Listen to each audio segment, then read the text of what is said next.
Late upload na naman nga itong mga mari at ito nga ay December 23 pa. Nakagayak na nga itong dalawang anak ko dahil nga mauna sila sa amin ni Nicole papunta nga sa Laguna. Paalis na dapat sila niyan kaso nga nung lumabas kami ay umuulan nga. Maliwanag naman ang langit pero nga ay umuulan. Ang sabi nga nung panganay ko ay mamaya-maya na nga daw sila aalis pag tila nga ng ulan at mahirap nga magbiyahe kapag ka nga umuulan. Mga ilang minuto nga ay bigla naman tumigil ang pag-ulan at maaraw na ulit. Kaya naman ang sabi ko nga sa kanila ay umalis na sila at baka na naman umulan para naman maaga nga din sila makarating nga dun sa Laguna. Inaantay na din kasi sila nung hipag ko doon. Gusto ko nga sana silang ihatid kaso nga ay itong panganay ko ay aayon at malalaki na naman daw sila. Kaya naman ang ginawa na nga lang namin ni Sia ay tinanaw na lang namin sila pagsakay ng tricycle. Saglit lang naman sila nag-antay at maya-maya nga ay may dumaan na nga tricycle at nakasakay na nga rin sila. Marunong na rin naman magbiyahe itong mga ito kaya naman panatag nga ang loob ko na makakarating sila ng maayos nga dun sa pupuntahan nila. 4 na bayan lang naman ang dadaanan nila bago nga sila makarating dun sa hipag ko.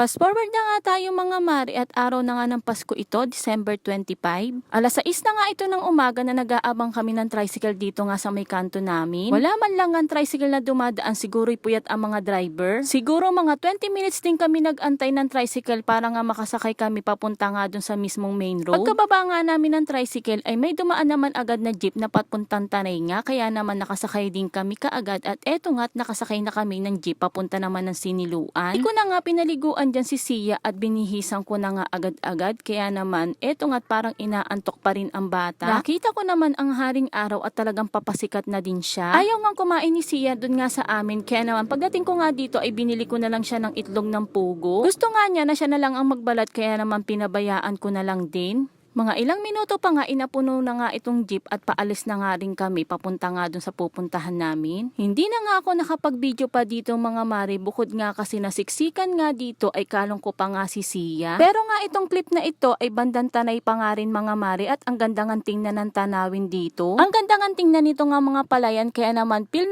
mo pa nga na nasa probinsya ka. At napakalamig pa na nga ng simoy ng hangin dito. Fast forward na nga ulit tayo mga mari at nakarating na nga kami dito sa mga hipag ko. Doon nga sa isang bahay kami talaga nagdiretso at maya-maya naman ay lumipat nga kami dito sa isang bahay ng hipag ko. Andito kasi yung pinsan niya at may kalaro nga si Sia at madaming ang laruan dito kaya naman malilibang nga siya dito.